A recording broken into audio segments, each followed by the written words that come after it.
Hello and welcome to our today's session of EST. I am Professor Shubham Resal from DKT Yashwantrao Polytechnic, Ichalkaranji. Basically हा subject अदगिनी sir शिकवतात, पण काही technical कारणाव्यतिरिक्त हा जो topic आहे, जो सेकंड युनिट आहे, तो माझ्याकडे कंडक्ट केलेला आहे. चला सुरुवात करूया. तर आजच्या पॉईंटमध्ये आपल्या ह्या चॅप्टरमध्ये ह्या सेशनमध्ये आपण काय काय पॉईंट डिस्कस करणार आहे त्याचा एक ओव्हरलुक घेऊया. तर आपण आज बघणार आहे नॅचरल रिसोर्सेस संबंधी माहिती. म्हणजे नॅचरल रिसोर्सेस कोणते आहेत, तर त्याच्यातला पहिला एक पॉईंट आहे तो फॉरेस्ट रिसोर्सेस आहेत. फॉरेस्ट रिसोर्स म्हणजे जंगल वगैरे. त्यानंतरचा पॉईंट येतो वॉटर रिसोर्सेस म्हणजे पाण्याचे रिसोर्सेस. तर नॅचरल रिसोर्सेस म्हणजे काय असणार? नॅचरल रिसोर्सेस म्हणजे नावाचं आहे की नेचरपासून जे आपल्याला मिळतं ते असणार नॅचरल रिसोर्सेस. एक डेफिनेशन टाईप आपण बघूया की a natural resource is what people can use which comes from natural environment. म्हणजे जे निसर्गातून आपल्याला मिळतं, आपण जे यूज करतो ते असणार आहे नॅचरल रिसोर्सेस. तर फॉर एक्झाम्पल काय? Example of natural resources are air, water, wood, oil, wind energy, natural gas, iron and coal. म्हणजे नेचरमध्ये ऑलरेडी अवेलेबल आहे, हे आपण कधी तयार करत नाही. आता हवा का आपण तयार करत नाही, ते नेचर ऑलरेडी देतं आणि ते हवा संपतच नाही, बिकॉज ते रिन्युएबल आहे. आणि एअर हे नॅचरलमध्ये आहे आणि नेचर असं आहे की ॲटोमॅटिकली एअर तयार होते. आणि हे एक नेचरचं एक मोठं एक चांगलं रिसोर्स आपल्याला अवेलेबल आहे. सिमिलरली वॉटर, वूड वगैरे ह्या ज्या रिसोर्स आहेत ते आपल्याला नॅचरलमधून मिळत असतात. These things includes water. म्हणजे वॉटरमध्ये काय असणार? Seas and fresh water. समुद्रामध्ये असतात किंवा फ्रेश वॉटरमध्ये असतात, हे रिसोर्स वॉटरमध्ये असतात. लँड आहे, सोईल आहे, रॉक आहे, forest, animals, foils, fossil fuels and minerals. हे सगळे नेचरमध्ये आपल्याला ऑलरेडी अवेलेबल मिळतात, त्यामुळे त्याला आपण म्हणतो natural resources. Natural resources, two sort of natural resources are. पहिला रिन्युएबल रिसोर्स, दुसरा नॉन रिन्युएबल रिसोर्स. तर रिन्युएबल म्हणजे काय? Renewable resource is one which can be used again and again. Renewable म्हणजे आपल्याला ते परत परत पुन्हा पुन्हा वापरता येतं. जसं की हवा असेल, पाणी असेल, सूर्यप्रकाश असेल, अशा प्रकारे जे आपल्याला डेली जे आपल्याला अगेन अँड अगेन यूज करता येतात त्यांना म्हणायचं आपण रिन्युएबल रिसोर्सेस. त्यानंतर तसंच नॉन रिन्युएबल रिसोर्सेस म्हणजे non renewable resource is a resource that does not grow and come back, or a resource that would take a very long time to come back. म्हणजे हे आपल्याला again and again use करता येत नाही, आणि जर करायचं झालं तर ते very long time come back होत नाही. आणि हे डज नॉट ग्रो असते, म्हणजे स्वतःहून ते जास्त ग्रो पण करत नाही आणि अगेन अँड अगेन आपल्याला यूज पण करता येत नाही. तर नॅचरल रिसोर्सेस काय काय असतात? फॉर एक्झाम्पल आहे आपल्याला वॉटर आहे, एअर आहे, कोल आहे, ऑइल, नॅचरल गॅस, फॉस्फरस.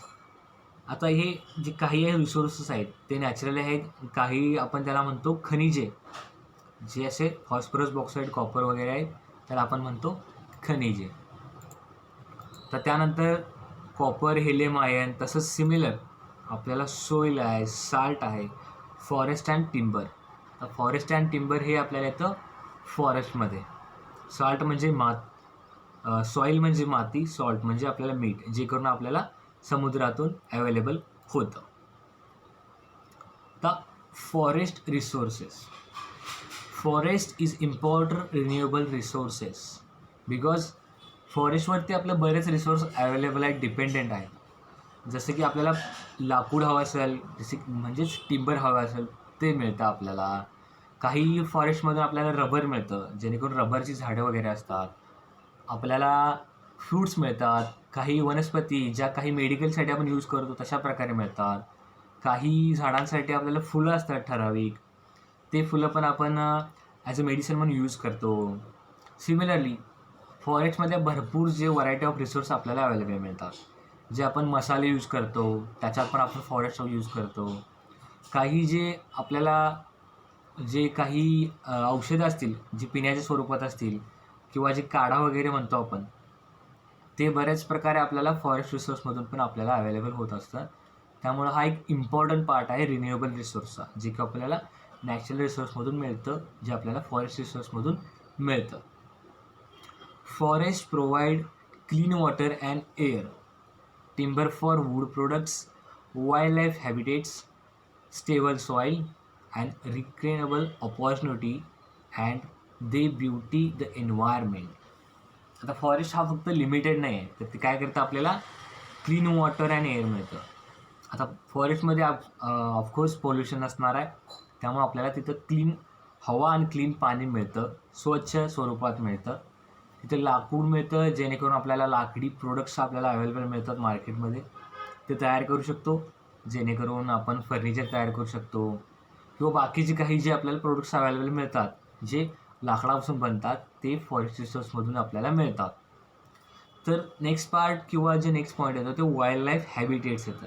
तर जसं करून वाईल्ड लाईफ म्हणजे कसं, जेणेकरून जंगली जे प्राणी असतील त्याच्यापासून पण आपल्याला बरंचसं मिळतं.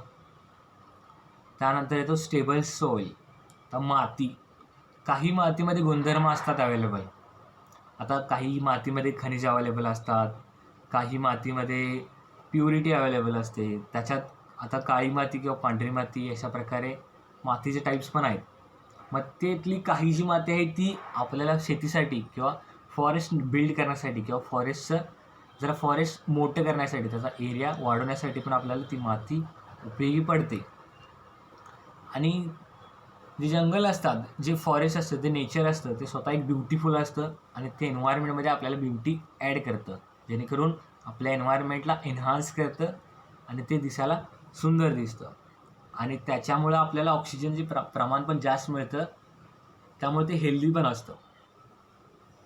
Furthermore there are also an important economic resource producing marketable timber.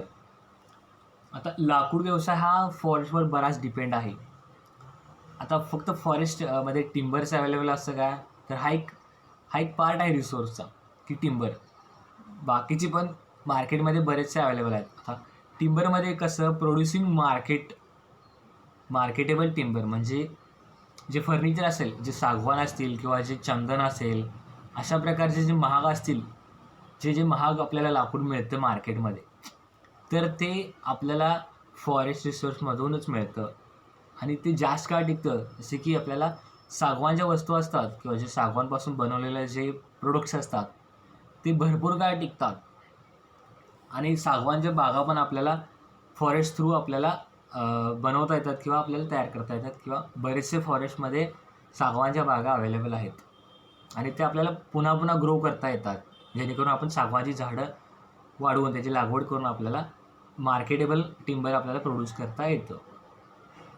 आणि जर टिम्बर म्हटला तर जर छोटं तुम्ही उदाहरण घेतला तर जे छोटे काही आपल्याला मसाले असतील किंवा जे आयुर्वेदामध्ये यूज करतो आपण, तशा प्रकारचे पण आपल्याला जंगलात अवेलेबल होतात. त्यामुळे टिम्बर हे लिमिटेड नसून त्याच्यात छोटं जे वनस्पती असतील त्याचं पण आपल्याला हातभार मिळतो. सिमिलरली जे मोठमोठ्या ज्या झाडं आहेत त्याचा पण हातभार मिळतो आणि ते मार्केटमध्ये त्याची मागणी पण भरपूर आहे.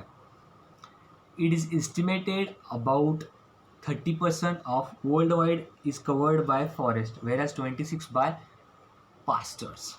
आता 30% हा एरिया बघितला तर तो जगात फॉरेस्टने व्यापला आहे असं म्हणतात. आता 30% फॉरेस्ट म्हणजे आपल्याला नॅचरल ब्युटी ही बरीच आपल्याला अवेलेबल मिळालेली आहे. आता सिग्निफिकंट ऑफ फॉरेस्ट रिसोर्सेस, तर फॉरेस्ट रिसोर्स आपल्याला फायदे किंवा जे आपल्याला कुठे यूज करतो तर ते काय आहे, तर ते कमर्शियल व्हॅल्यूज असतात. कमर्शियल व्हॅल्यूमध्ये फॉरेस्टला भरपूर इम्पॉर्टन्स दिला जात आहे. सिमिलरली इकॉलॉजिकल सिग्निफिकन्समध्ये पण आपल्याला फॉरेस्ट रिसोर्सेसचा एक इम्पॉर्टंट रोल आपला असतो. ॲस्थेटिक्स व्हॅल्यूमध्ये, त्या ॲस्थेटिक्स व्हॅल्यू काय असतात ते आपण बघूया. Life and economy of tribal. आता या सगळ्यांमध्ये आपल्याला फॉरेस्ट इम्पॉर्टंट असतो कुठे ना कुठे. कमर्शियल म्हणजे आपल्याला मार्केटमध्ये असतात, इकॉलॉजिकल असतात, अस्थेटिक्स असतात, लाईफ आणि इकॉनॉमी. आता डे लाईफमध्ये टुडे लाईफमध्ये आपण इकॉनॉमिकली जे आपण यूज करतो ते आपण फॉरेस्ट रिसोर्सेसमध्ये आपण यूज करतो. तर इन शॉर्ट आपण फॉरेस्टचा एरिया कसा असतो किंवा किती % ऑफ एरिया कुठं कुठं व्यापलेला आहे तो आपण बघूया. तर आता फॉरेस्टचा एरिया, आफ्रिकेचे जंगल असतात किंवा आफ्रिकेचे जे मोठमोठे जंगल आहेत तर ते 33% हा आफ्रिकेमधला एरिया आहे फॉरेस्टचा एरिया. म्हणजे area under forest in percentage म्हणजे 33% ऑफ आफ्रिका हे जंगल आहे. सिमिलरली नेक्स्ट लॅटिन अमेरिका आहे, त्याच्यातला 25% जो एरिया आहे तो आहे फॉरेस्टचा. म्हणजे हा प्रकारे आपल्याला मोठ्या प्रकारात आफ्रिका आणि अमेरिकामध्ये आपल्याला जंगल मिळतं. तर आफ्रिकेचे जंगल्स फेमस आहेत जगभरात. नॉर्थ अमेरिकामध्ये त्याचं प्रमाण आहे 11%. आशिया आणि USSR मध्ये आहे 14%. युरोपियन कंट्रीमध्ये तर थोडेफार कमी आहेत, ते फक्त आहे 3%. आणि आपल्या इंडियामध्ये जे आहे 20.6% जे आहे चांगलं पर्सेंट ॲज कम्पेअर टू बाकीचे नॉर्थ अमेरिका, आशिया आणि युरोपियन कंट्रीजमध्ये. त्यामुळे यांच्याकडे फॉरेस्ट रिसोर्सेस आहेत, जे नॅचरल रिसोर्सेस आहेत ते जास्त प्रमाणात आहेत कोणाकडे, आफ्रिका, लॅटिन अमेरिकामध्ये. आणि सिमिलरली इंडियामध्ये पण बऱ्याच प्रकारे आहेत, जेणेकरून इंडियामध्ये आपल्याला आयुर्वेदा आहे, जो जगभरात आयुर्वेद आपला फेमस आहे. आता आपण बघणार आहे वॉटर रिसोर्सेस. आता फॉरेस्ट रिसोर्सेस आपण बघितलेला आहे. तर नेक्स्ट आता कोणता आहे water resources. Water resources are resources of water that are useful for potential useful or to the humans. आता पाणी हे जीवन आहे आपलं, हे आपल्या लहानपणीपासून शिकतोय की पाणी म्हणजे जीवन आहे. तर पाण्याचा इम्पॉर्टंट रोल आपल्या डे टू डे लाईफमध्ये ह्युमन बिंगसाठी पण असतो आणि जे बाकीचे जे बिंग्स असतात, जे आपण काय म्हणतो त्याला, की जे लिव्हिंग थिंग्स असतात, जसे की झाडे असतील, प्राणी असतील, पशुपक्षी असतील, सगळ्यांना पाणी हे गरजेचं असतं आणि ते सगळ्यांसाठी युजफुल असतं आणि ते इम्पॉर्टंट असतं. त्यामुळे वॉटर रिसोर्सेस नॅचरचा एक देण म्हणावं लागेल नेचरकडून आपल्याला. It is important because it is needed for life to exist. म्हणजे लाईफ टू एक्झिस्ट म्हणजे कसं, जगण्यासाठी अन्न, वस्त्र, निवारा हे तर इम्पॉर्टंट आहे, पण अन्नामध्ये आपल्याला पाण्याची पण भरपूर गरज भासते, कारण ह्युमन बॉडीमध्ये पाण्याचं पर्सेंटेज असतं. तसं सिमिलरली जर पाण्याचं पर्सेंटेज ह्युमन बॉडीमध्ये जर घटत गेलं किंवा बाकीच्या बॉडीजमध्ये जे लिव्हिंग थिंग्समध्ये घटत गेलं तर त्याचे परिणाम थोडे वाईट होतात. त्यासाठी ते वॉटर रिसोर्सेस असणं इम्पॉर्टंट आहेत. Many uses of water includes agriculture, industrial, household, recreational and environmental activities. आता शेतीसाठी तर पाणी वरदानच आहे किंवा पाण्याशिवाय शेती हे कोण कन्सिडर करू शकत नाही, किंवा ते चांगल्या प्रोडक्टमध्ये किंवा जे चांगले उत्पादन मिळतं त्यासाठी पाणी इम्पॉर्टंट असतंच. इंडस्ट्रियल एरिया म्हणजे जसे की टर्बाईन्स वगैरे असतील किंवा जे वीज आपण तयार करतो त्यासाठी पाण्याचा पण उपयोग होतो. धरणांमधून आपण वीज तयार करतो, त्यासाठी मोठ्या प्रमाणात पाण्याचा साठा आपल्याला करावा लागतो, जेणेकरून टर्बाईन्सवरती पाणी पडून इलेक्ट्रिसिटी जनरेट करून ती ऑल ओव्हर द सिटीज किंवा all over the district distribute केली जाते. तसंच हाऊसहोल्ड म्हणजे आपण डे टू डे लाईफमध्ये यूज करतो, जसे की आपल्या राहण्याखाण्यासाठी, जेवणासाठी किंवा बाकीच्या ज्या गरजा असतात त्यासाठी आपण हाऊसहोल्डमध्ये आपण त्याचा यूज करतो. Virtually all of these humans are required fresh water. जर पाणी जर खराब असेल किंवा पाण्यामध्ये जर वायर्स असतील किंवा पाणी दूषित असेल तर ती ह्युमनसाठी खराब आहे, बिकॉज त्याच्यातून आपल्याला रोगराई पसरू शकते किंवा जे अन्न साखळी असते किंवा जे आपल्याला फूड चेन म्हणतो तर ती एक प्रकारे कुठे ना कुठेतरी ते डॅमेज होऊ शकते किंवा कुठेतरी त्याची लिंक बिघडू शकते. जसे करून ह्युमनची जी लाईफ असेल ती कमी होऊ शकते किंवा काही प्रमाणात जर ते पशुपक्षी असतील तर ते खराब पाण्यानुसार त्यांचं मृत्यू होऊ शकतात किंवा त्यांच्या लाईफला धोका असू शकतो. त्यामुळं वॉटर रिसोर्सेस हे प्युअर असणे ते गरजेचं आहे आजच्या काळात. Only 2.5 of water on the earth is fresh water and over 2/3 of these is frozen and glaciers and polar ice caps. म्हणजे फक्त 2.5% वॉटर अर्थवरती प्युअर आहे. म्हणजे जेणेकरून ऑल ओव्हर तुम्ही पृथ्वी बघितला तर फक्त 2.5% प्युअर वॉटर आहे. म्हणजे हे प्रमाण खूपच कमी आहे. आणि बाकीचे जे असेल तर ते फ्रोझन ग्लॅशियर्समध्ये किंवा ते पोलार आईसमध्ये, जसे करून अँटार्क्टिका किंवा अटलांटिका त्या साईडला जे पाणी आहे ते हिमनग स्वरूपात आहे, जेणेकरून ते पाणी गोठलेलं आहे. किंवा बराचसा प्रदेश हा हिमनग किंवा जे काय म्हणतो आपण काश्मीर टाईप असेल तशा प्रकारे तो बाकीचा एरिया तिथं व्यापलेला आहे. तो 0 डिग्री सेल्सिअसच्या पण खालच्या टेम्परेचरवरती तो एक्झिस्ट करतो. त्यामुळं तिथं पाणी अवेलेबल असणे त्याच्यापेक्षा तिथं बर्फ तयार होतो. हा एक पॉईंट आहे पोलार आईस वगैरे कॅप्सचा. पोलार आईस कॅप्स ते पोलार बेअर्स वगैरे तिकडे अवेलेबल असतात. तशा प्रकारे तिथं बाकी ती फक्त आहे ते 2.5 हा फ्रेश वॉटर अवेलेबल आहे. तर हा वॉटर रिसोर्सेस आहे. फ्रेश वॉटरचा एक थोडासाच म्हणायचा त्याला, लिमिटेड म्हणला तरी चालेल की 2.5 फक्त पृथ्वीवरती प्युअर वॉटर अवेलेबल आहे. It is estimated about 70% of world wide water use. It is estimated that 70% of worldwide water use is irrigated in agriculture. म्हणजे 70% वर्ल्ड वाईड जर तुम्ही कम्पॅरिझन केला तर हे इरिगेशन ॲग्रिकल्चरसाठी आपण वॉटर यूज करतो. म्हणजे भारत हा शेतीप्रधान देश आहे, हा जगभरासाठी माहीत आहे. त्यामुळं आपल्या भारतात पण शेतीसाठी पाणी भरपूर प्रमाणात यूज केलं जातं. तसेच वीज निर्मितीसाठी पण यूज केलं जातं. पण 70% जवळपास जगभरात पाण्यावरती आपली शेती डिपेंडंट आहे. हा एक वॉटर रिसोर्ससाठी आपलं युजफुल आहे की जेणेकरून 70% वर्ल्ड वाईड ॲग्रिकल्चरसाठी यूज करतात, जेणेकरून आपल्याला फूड्स अवेलेबल होत असतात. Climate change will have significant impact on water resources. जसं की क्लायमॅटमध्ये जर चेंज झाला, जसे करून पावसाळा आला तर वॉटर रिसोर्सचे प्रमाण वाढतं. जर भूकंप आला तर काही थोडाफार डॅमेज होतो. सुनामीला तर भरपूर डॅमेज होतो. आणि जे प्युरिटी ऑफ वॉटरचं कंटेंट आहे, जे प्रमाण आहे ते सुनामी वगैरे अशा प्रकारचे जे नॅचरल डिझास्टर येतात त्यामुळे प्युअर ऑफ वॉटर जे स्वच्छ पाण्याचं कंटेंट असतं आपल्याकडं ते कुठं ना कुठं ते थोडंफार कमी होतं. आणि जर क्लायमेट चेंज झाला, हिवाळा असेल, उन्हाळ्यात जे पाणी गोठतं किंवा उन्हाळ्यात पाण्याचं प्रमाण कमी होतं काही गावामध्ये किंवा काही सिटीमध्ये, तर ते आपण काय कन्सिडर करतो त्याला की बाबा इथं पाऊस होत नाही. काही ठिकाणी ओव्हर पाऊस होतो. जसं करून कोकणात म्हणला तर तिथं जास्त प्रमाणात पाणी आढळतं. आणि जर विदर्भ आणि त्या साईडला तुम्ही कम्पेअर केला तर तिथं पावसाचं प्रमाण बरंच कमी आहे. आता हे क्लायमेट चेंजवरती पण डिपेंड होतं किंवा तिथल्या ज्या कंडिशन्स असतील त्यावर पण डिपेंड असतं.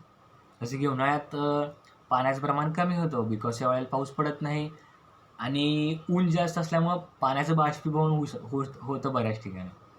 तेच अपोजिटमध्ये कसं रेनी सीझनमध्ये पाऊस जास्त पडतो, ऊन कमी असतं, त्यामुळं पाण्याचा जो साठा असतो तो जास्त प्रमाणात आपल्याला रेनी सीझनमध्ये मिळतो.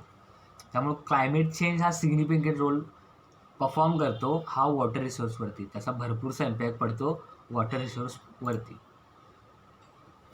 आता टाईप्स ऑफ वॉटर रिसोर्सेस. आता बघितले की वॉटर रिसोर्स काय काय असतं किंवा कुठं किती पर्सेंटमध्ये अवेलेबल मिळतं. तर आता तिथे टाईप्स बघा. तर काही आहे साल्ट वॉटर रिसोर्सेस, काही आहे ग्राउंड वॉटर रिसोर्सेस आणि दुसरं आहे ते सरफेस वॉटर रिसोर्सेस. आता सोर्स ऑफ वॉटरमध्ये आपण बघितलं तर एक छोटासा आपण एक्झाम्पल घेऊया सरफेस वॉटर आणि ग्राउंड वॉटरचं. तर सरफेस वॉटर म्हणजे कसं, जे सरफेसवरती डिरेक्टली आपल्याला वॉटर नॅचरली अवेलेबल मिळतं. जसं करून लेक्स आहेत, पॉन्ड्स आहेत, स्ट्रीम आहे, रिव्हर आहे किंवा स्टोरेज रिझर्वायरमध्ये.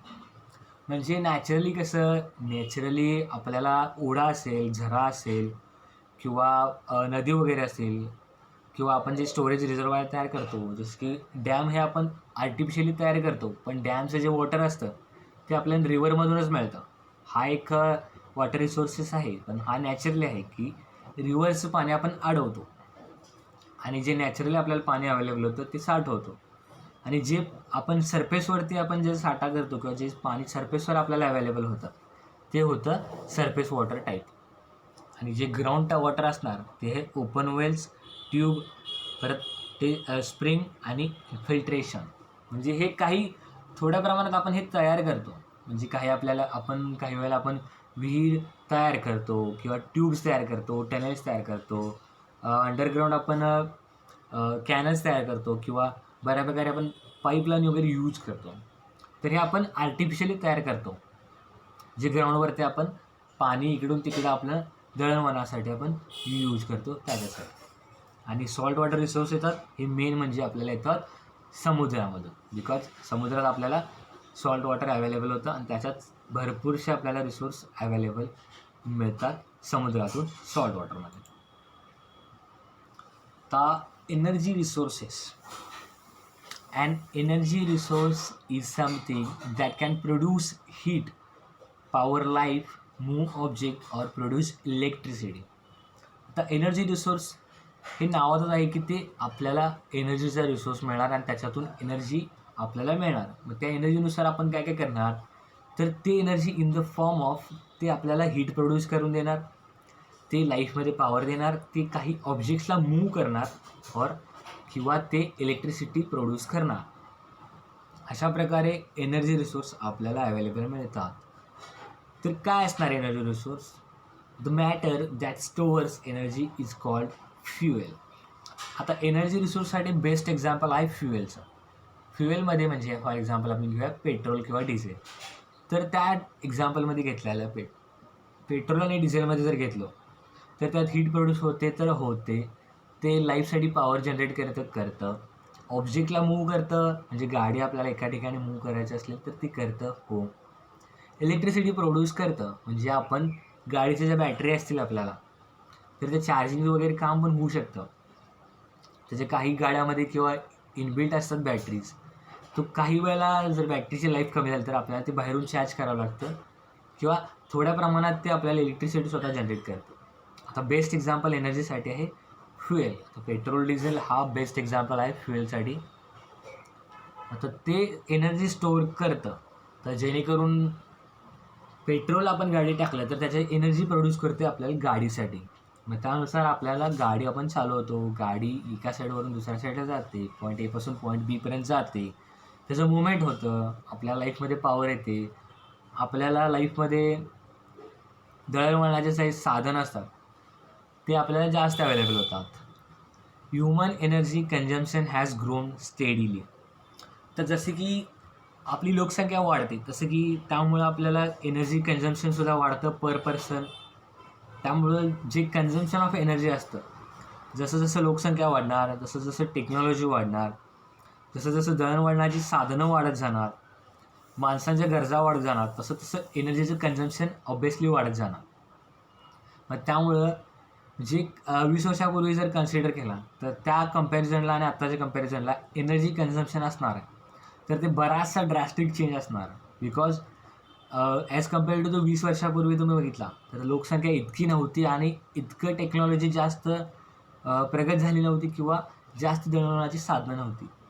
पण ह्याच काळात बघितलं तर सगळे डेव्हलप होत आहे, त्यामुळं एनर्जी कन्झम्पशन हा वाढत जात आहे आणि पुढे फ्युचरमध्ये पण कंटिन्युअसली जाणार आहेच. Throughout human history early humans had modest energy requirements, mostly food and fuel for fire to cook and keep warm. म्हणजे जसं की जुन्या काळात बघितला म्हणजे आपण स्टार्टिंगचा एक काळ कन्सिडर करूया, जसं की अश्मयुगात जर आपण कन्सिडर केलं तर त्यावेळेला फक्त काय होतं भाऊ, अन्न वस्त्र निवारा होता, जेणेकरून आदिमानव वगैरे होते ते फक्त कशासाठी जगणार, तर ते फक्त फूडसाठी जगणार आणि जे आपल्याला फ्युएल अवेलेबल असणार त्याच्यापासून ते फक्त आपल्याला त्यावेळेला त्यांनी फक्त अग्नी देत होते, म्हणजे जाळ प्रोड्यूस करून, म्हणजे आग लावून लाकडांना तर ते हीट जनरेट करून स्वतःला आपल्याला वॉर्म ठेवत होते, जेणेकरून जे क्लायमेटचे चेंज असतील किंवा रात्रीच्या टायमाला थंडी वगैरे वाहत असेल किंवा पावसाळ्याच्या टायमाला स्वतःची बॉडी वॉर्म ठेवण्यासाठी ते फायर जनरेट करत होते. तसंच फायर हे कुकिंगसाठी पण त्यावेळेला यूजफुल करत होते. त्यामुळे त्यांच्या ज्या गरजा होत्या त्या फक्त लिमिटेड होत्या, फक्त मॉडरेट कंडिशनमध्ये होत्या. त्यांची रिक्वायरमेंट बी कमी होती. पण आत्ताच्या काळात हे लिमिटेड नसून आपल्याला बऱ्याचशा टेक्नॉलॉजीमध्ये डे टू डे लाईफमध्ये एनर्जी रिसोर्स कन्झम्पशन हे भरपूर वाढलेलं आहे आणि हे वाढतच जाणार आहे. यासाठी energy consumption has grown up. The energy resources. Some of the questions we want to answer in this discussion are: what sources of energy are available? म्हणजे रिसोर्सेस किंवा जे सोर्सेस ऑफ एनर्जी असतात ते कोणकोणते अवेलेबल आहेत हे पण आहे. How do the energy sources rely on resources available on earth? म्हणजे पृथ्वीवरती ज्या रिसोर्स अवेलेबल आहेत त्यातनं ते एनर्जी रिसोर्स कोणत्या ह्याच्यावर डिपेंड करतात, कोणत्या ह्याच्यावर ते रिलाय करतात आणि ते रिसोर्स अर्थवर अवेलेबल आहेत आणि ते कसं. Which energy resource are renewable on a human time scale? म्हणजे टाईम स्केल म्हणजे कसं, इयर बाय इयर आता जसं जसं कन्झम्पशन वाढणार तसं तसं कोणकोणत्या रिन्युएबल आहेत टाईम स्केलनुसार, तर ते ह्युमनवरती डिपेंड आहे आणि ते कोणत्या एनर्जी आहेत त्या. सिन्स फॉसिल फ्युअल्स म्हणजेच oil, natural gas and coal are our main source of energy, how are they form, how do we find them and exploit them? जे फॉसिल फ्युअल्स म्हणजे कसं, जे ऑइल असेल जे आपल्याला अंडरग्राऊंड मिळतं, जे नॅचरल गॅस असेल तो, मग काही प्रमाणात ऑइल आणि नॅचरल गॅस हे समुद्राच्या खाली पण मिळतं आणि ते आपण आपल्याला बाहेर ते आपण एक्सपोर्ट करतो. आणि जे कोल आहे, जे कोळसा आहे तो ॲज आपण खनिज म्हणून कन्सिडर करू शकतो, त्याच्यात येतं ते कोल. म्हणजे फॉसिल फ्युअल आहेत ते आहेत ऑइल, नॅचरल गॅस आणि coal. What is the future for our energy needs? हा एक प्रश्न येतोच की बाबा फ्युचर काय आहे, की आपल्याला एनर्जी नीड कशा प्रकारे आपल्याला नवीन नवीन येतील किंवा किती प्रमाणात आपण यूज करणार किंवा किती प्रमाणात अगोदर यूज करत होतो आणि आपण आत्ता यूज करतो. आणि त्याच्यात येतात की main fundamental of source of energy, म्हणजे 5 फंडामेंटल आपण इथे कन्सिडर करणार आहोत जे असणार आहे एनर्जी सोर्सेससाठी. तर एक मोस्ट इम्पॉर्टंट असतो ते म्हणजे न्यूक्लिअर फ्युजन. ते न्यूक्लिअर जे असतात जे की सोलार एनर्जीपासून आपण यूज करतो. सोलार एनर्जीपासून न्यूक्लिअर असेल, जे पॉवर प्लॅन्ट असतील किंवा जे न्यूक्लिअर फ्युजन असणार, ते सोलार एनर्जीपासून आपण डेव्हलप करू शकतो किंवा त्याचा यूज करून आपण न्यूक्लिअरवरती आपण काम करू शकतो. त्याचं फ्युजन वगैरे असणार आहे ते काय असणार आहे ते बरंचसं बघूया, आपण बघणार आहेच. Gravity generated by the earth and moon, हा जो आहे तो नॅचरलमध्ये आहे की अर्थची ग्रॅव्हिटी कशी असणार किंवा काय आहे, मूनची ग्रॅव्हिटी आहे ती काय आहे आणि ते जनरेट करून एकामेकाच्या ग्रॅव्हिटीवर किती काय डिपेंडेंट असणार आहे, हा एनर्जी रिसोर्समध्ये पण थोडाफार त्याचा फरक पडणार आहे. न्यूक्लिअर फ्युजन रिॲक्शन, आता ज्या रिॲक्शन्स आपण जे नॅचरली होत असतात किंवा आपण घडवून आणतो, की असते नॅचरल पॉवर प्लॅन्ट असतील किंवा न्यूक्लिअर पॉवर प्लॅन्ट असतील, त्याच्यात जे आपण काही नवनवीन टेक्नॉलॉजी किंवा काय म्हणतो तो नवीन नवीन जे आपण प्रयोग करतो, जे काही मिलिटरी डिपेंडेंट असतील किंवा काही एनर्जी रिसोर्स नवनवीन आपण तयार करण्यासाठी, जेणेकरून न्यूक्लिअरचा यूज करून आपण एनर्जी जनरेट करू शकतो, तशा टाईमसाठी जे फ्युजन्स रिॲक्शन असतात ते पण फंडामेंटल रिसोर्समध्ये येतात. Energy in the interior of the earth, म्हणजे पृथ्वीच्या अंतःकरणात जे एनर्जी असणार, जे आत आपल्याला एनर्जी अवेलेबल असणार, तो एक आहे मेन फंडामेंटल ह्याच्यातला जो आपण एनर्जी रिसोर्समध्ये कन्सिडर करणार आहोत. तर पृथ्वीच्या अंतःकरणात एनर्जी असते, म्हणजे काही वेळेला आपण खनिजे पण ह्याला कन्सिडर करू शकतो की ते आपल्याला जमिनीखाली अवेलेबल होतात. मग जमिनीखाली आपल्याला अवेलेबल ऑइल होतं, समुद्रामध्ये आपल्याला मिळतं ऑइल मिळतं, नॅचरल गॅस मिळतं. अशा प्रकारे जे बाकीचे जे इंटिरियर अर्थमध्ये आपल्याला इंटिरियर असणार आहेत, काही वेळेला आपल्याला लावारस मिळतो, जेणेकरून वोल्कॅनो वगैरे येतात. मग ते काही प्रमाणात ते हार्मफुल आहेत किंवा ते नॅचरली ते नॅचरवर डिपेंड असणार आहेत, ते इंटिरियर ऑफ अर्थमध्ये कन्सिडर होतात आणि हा एक फंडामेंटल आहे एनर्जी रिसोर्ससाठी. त्यानंतर येतो ते energy stored in chemical bonds. आता केमिकली जे नॅचरली काही रिॲक्शन होत असतील किंवा जे आपण आर्टिफिशियली रिॲक्शन करून आणणार आहे किंवा घडवून आणणार आहे, तर त्यावर पण डिपेंडंट असतं हा एनर्जी सोर्स. आता जर नॅचरली जे केमिकल रिॲक्शन किंवा केमिकल बॉन्ड्स म्हणणार, तर काही वेळेला ॲसिड रेन हा एक कन्सेप्ट येतो की नेचरमध्ये ती रिॲक्ट करून ॲसिड रेन्स काय म्हणायचं त्याला, नेचरमध्ये ॲसिड रेन म्हणजे पाऊस जो आपला नॉर्मली वॉटरचा पडतो तसं ॲसिडचा पण पाऊस पडतो. हा एक घटना झालेली आहे भूतकाळामध्ये. त्यामुळं हा एक केमिकल बॉन्ड किंवा केमिकल रिॲक्शन थ्रू झालेला आहे. हा एक एनर्जी रिसोर्स किंवा एक फंडामेंटल त्याला एक कन्सिडर करू शकतो आपण.